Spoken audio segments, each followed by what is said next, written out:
आप देख रहे हैं ENI live next generation media.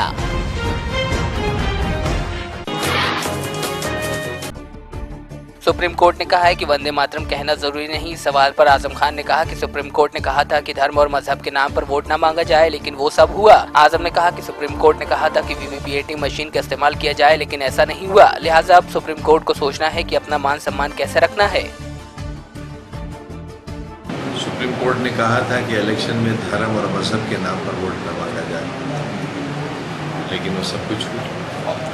Supreme court ने कहा था कि ईवीएम मशीन में जिससे रसीद निकलती है वही मशीन इस्तेमाल की जाए, अगर ऐसा नहीं हो तो ये तो सुप्रीम कोर्ट को सोचना है कि उसे अपना मान सम्मान कैसे रखना है। सीएम योगी आदित्यनाथ द्वारा योग की तुलना नमाज से करने के सवाल पर आजम ने कहा कि अगर ऐसी बात हमने की होती तो अब तक हाथ में हथकड़ी पड़ गई होती। आजम ने कहा कि योगी कह रहे हैं तो वो जो कहते हैं ठीक ही कहते हैं, और जो हो रहा है वो भी ठीक हो रहा है। जैसा जो है वो सूर्य नमस्कार करने जैसा ही है क्या? इससे मैं क्या कह सकता हूँ, ये उन्होंने कहा है। इससे हम कहाँ आते हैं? हम तो ऐसी बात नहीं कह सकते। अगर ऐसी बात हमने कह दी होती तो अब तक हमारे हथकड़ी भी पड़ गई होती।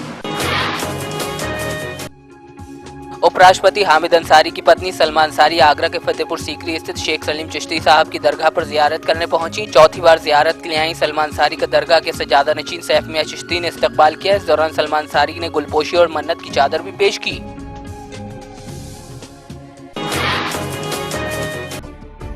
सूबे में भले ही सरकार बदल गई हो, लेकिन कुशीनगर अस्पताल में इसका असर देखने को नहीं मिल रहा। जिला अस्पताल अपने पुराने ढर्रे पर चल रहा है। चिकित्सक ओपीडी में भी समय से नहीं पहुंच रहे हैं, जिससे मरीजों को दिक्कतों का सामना करना पड़ रहा है। 8 बजे तक खुलने वाली ओपीडी में 9 बजे तक डॉक्टर मौजूद नहीं थे। योगी सरकार के सख्त तेवरों का डॉक्टरों की लेट लतीफी पर कोई असर नहीं पड़ रहा।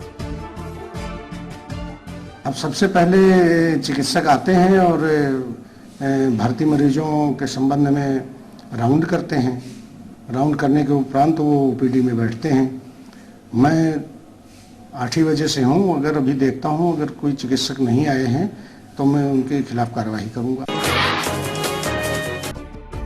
मुरादाबाद के ठाकुरद्वारा में कार्यवाहक नगर पालिका अध्यक्ष हाजी लियाकत समेत 5 आरोपियों पर छेड़छाड़ और जानलेवा हमले का मामला दर्ज हुआ है, लेकिन 10 दिन बीत जाने के बावजूद आरोपियों की गिरफ्तारी नहीं हो पाई है। पीड़ित छात्रा के परिवार वालों का आरोप है कि दबंग उनके ऊपर समझौते का दबाव बना रहे हैं। वहीं पीड़ित छात्रा ने दबंगों के डर से स्कूल तक जाना छोड़ दिया है।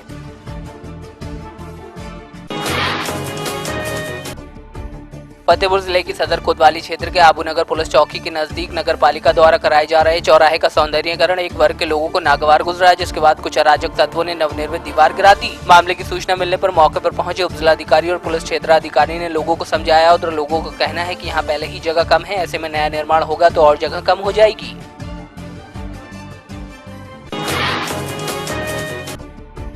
बदलापुर क्षेत्र में जौनपुर जिलाधिकारी अतुल सक्सेना के आदेशानुसार एसओजी टीम द्वारा मोटर्स पार्ट्स की दर्जनों दुकानों पर छापेमारी की गई। इस दौरान भारी मात्रा में एक कंपनी के नकली स्पार्क प्लग बरामद किए गए। फिलहाल आधा दर्जन दुकानों को हिरासत में लेकर पूछताछ की जा रही है।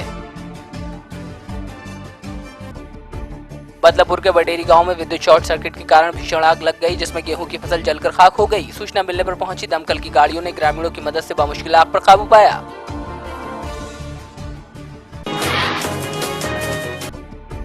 सुल्तानपुर में अवैध कब्जे की शिकायत आला अधिकारियों से करना एक शख्स को महंगा पड़ गया। शिकायत से बौखलाए आरोपियों ने शिकायतकर्ता और उसके परिजनों की बुरी तरह पिटाई कर दी। पीड़ित की माने तो उसने मामले की शिकायत एसडीएम से की तो उन्होंने कब्जाधारियों को दबंग बताते हुए पीड़ित को अपनी जमीन भूल जाने के लिए कहा।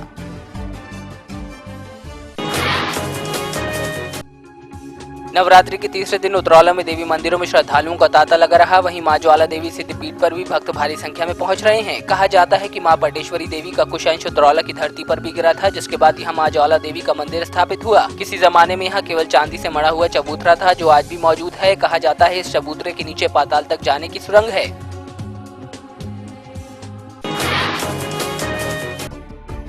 रुड़की के सुनहरा में 9वीं कक्षा की नाबालिग छात्रा के लापता होने के बाद हड़कंप मचा हुआ है। बताया जा रहा है बीती 18 फरवरी से छात्रा लापता है, लेकिन पुलिस उसका कोई सुराग नहीं लगा पाई। पुलिस ने छात्रा की गुमशुदगी की रिपोर्ट दर्ज की थी, लेकिन परिजनों का कहना है कि छात्रा का अपहरण हुआ है। उधर भाजपा नेता ने पीड़ित परिवार को इंसाफ दिलाने की बात कही है।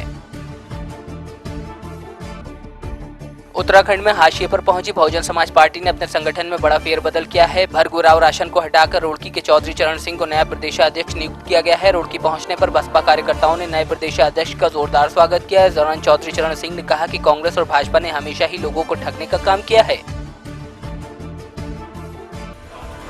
रुड़की स्थित ग्रीन पार्क कॉलोनी में चोर बंद मकान की ग्रिल तोड़कर अंदर दाखिल हुए और घर में रखी लाखों की ज्वेलरी समेत 60,000 की नकदी पर हाथ साफ किया। बताया जा रहा है पूरा परिवार एक शादी समारोह में गया था, जिसका फायदा चोरों ने उठाया। फिलहाल पुलिस मामले की जांच में जुटी है।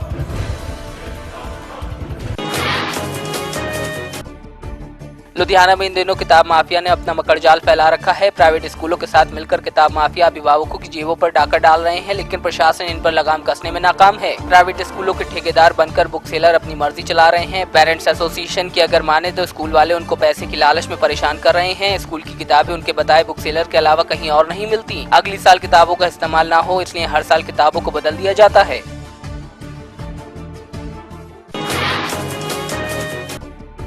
सरकार के आदेशों पर मोगा जिले डिप्टी कमिश्नर परवीन थिन ने आगामी मानसून के चलते अवैध खनन को गंभीरता से लिया है। डिप्टी कमिश्नर ने जिले के अधिकारियों के साथ मोगा स्थित 35 किलोमीटर लंबे धुंसी बांध का निरीक्षण किया। करीब 1 दर्जन गांव यहां बसे हुए हैं। इन गांवों में बाढ़ से काफी नुकसान हुआ है। भविष्य में ऐसा नुकसान न हो, इसके लिए उन्होंने जायजा लिया।